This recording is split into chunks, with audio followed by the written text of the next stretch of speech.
Hi beautiful people, welcome back to the channel. My name is Ayoola, and if you're seeing my video for the very first time, welcome. I hope you join the family by subscribing, and if you're a returning subscriber, you already know you're an answer to prayers. Thank you for always coming back. I'm a YouTuber based in Texas. Hello. Okay, so today's video is another video that is dear to my heart because I've had the questions like two times.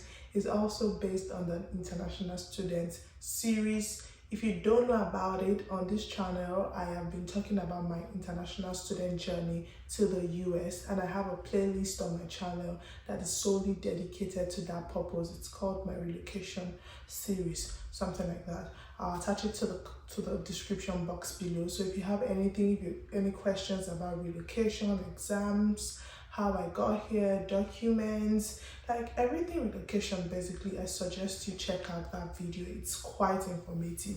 And if you still don't get it, I'm here for you guys. Just drop your comments in the comment section, your questions, your concerns, and basically that's it. Anyway, so today's video, I'm going to be answering the question. I'm sure you've seen the thumbnail by now, and the topic of this discussion is, will I be able to pay my tuition as an international student in the US, or will I get a job that will cover for my tuition? And the answer, honest opinion, honestly, this is me, like points blank.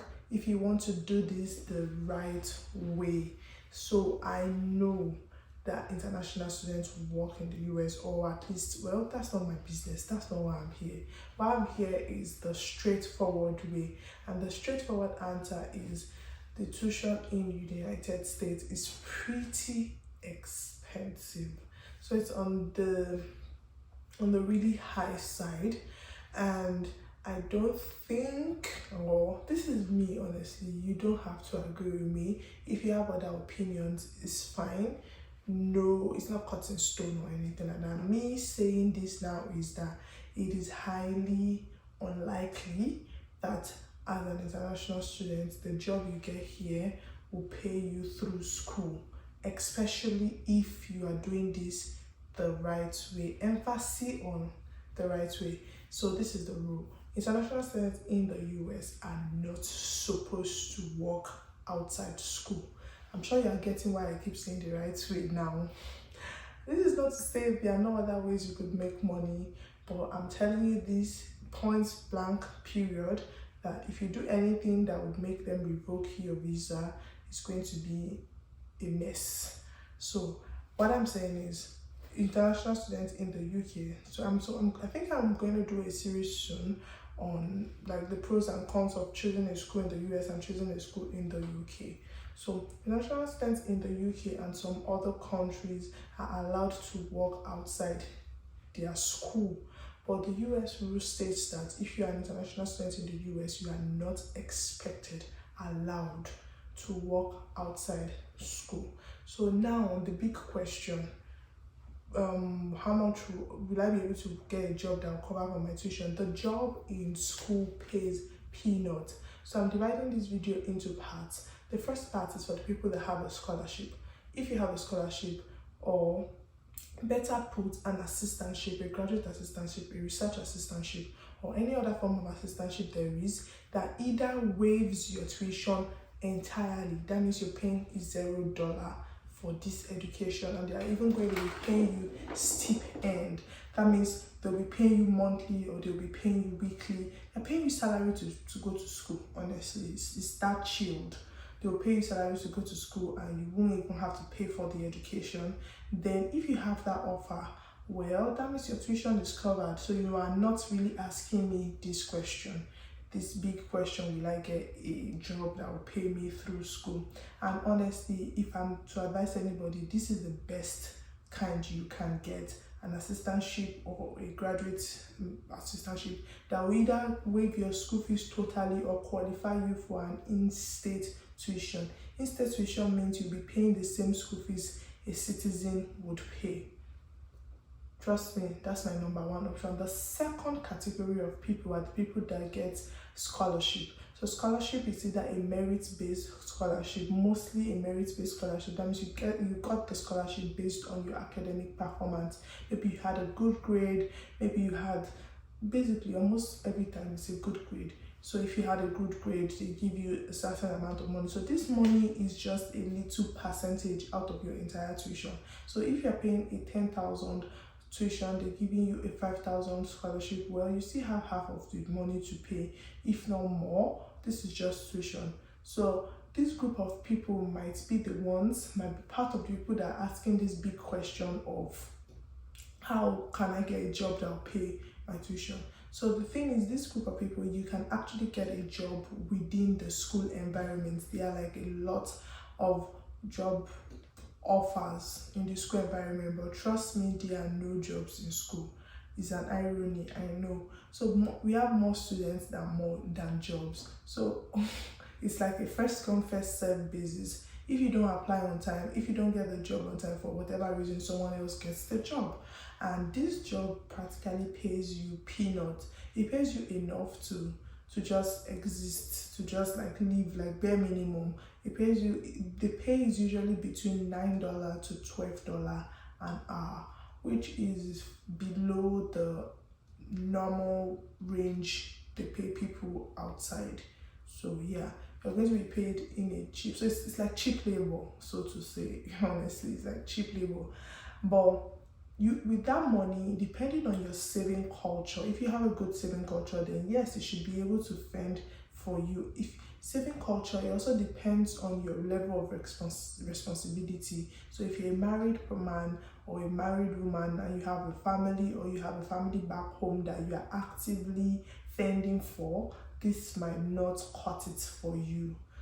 That's true. It might not just cut it for you. But if it's just you, like me, maybe a single woman, a single young lady, a single young man, then, well, it all boils down to your saving culture. You have a good saving culture, well, you'll be able to scale through this process, and you might be able to save enough to actually pay for your tuition.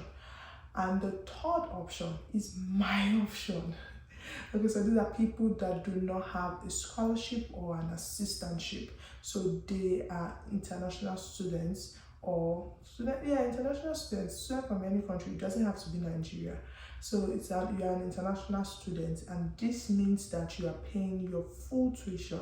You don't have any form of assistantship or tuition waiver from the school.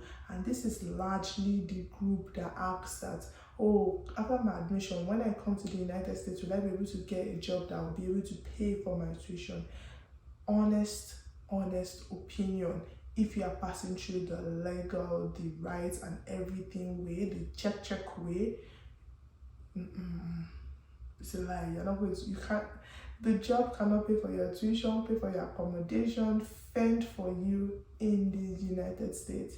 You are going to be putting a whole lot of strain on yourself. And I understand all fingers are not equal. In fact, my finger is not equal. So I don't expect that everybody can afford these school fees. But these are the options available to you. The option of paying instrumentally. So if they call your school fees $10,000, you don't have to pay $10,000 immediately. So they allow you to break down this payment into bits and pay instrumentally. But this means that you are literally going to be feeding from hand to mouth, so to say.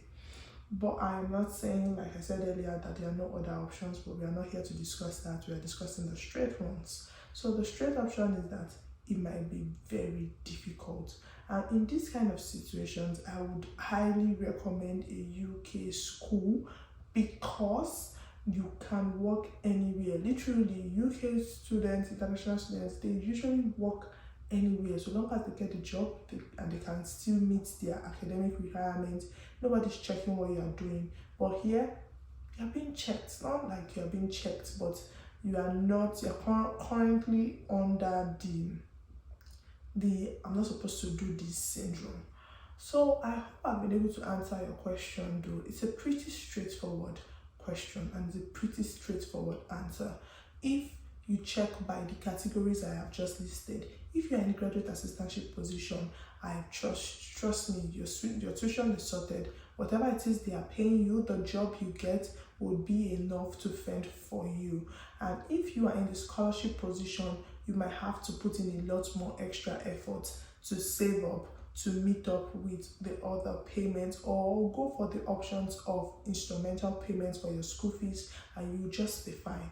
And if you are in the no scholarship option, well, this is the part where you have to think deep.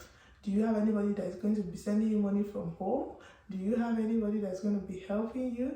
Even when you get a job in school, the job will not necessarily be able to fend for you through your academic journey. So this might be a lot of strain. So someone asked me in one of my videos when I said, oh, I was going to the African store where I worked, and the person was like, oh, I thought international students were not supposed to work in the US. Yes, you're right.